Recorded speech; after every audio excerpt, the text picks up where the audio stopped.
سقمي، لكن لنا فيه ظن لا يخيبنا، حاشاه أن ترجع الأيدي بلا نعم.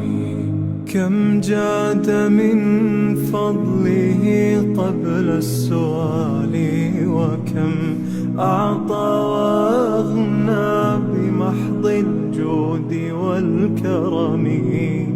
الله يعلم ما نشكو من الألم، وما نعانيه من ضيق ومن سقم.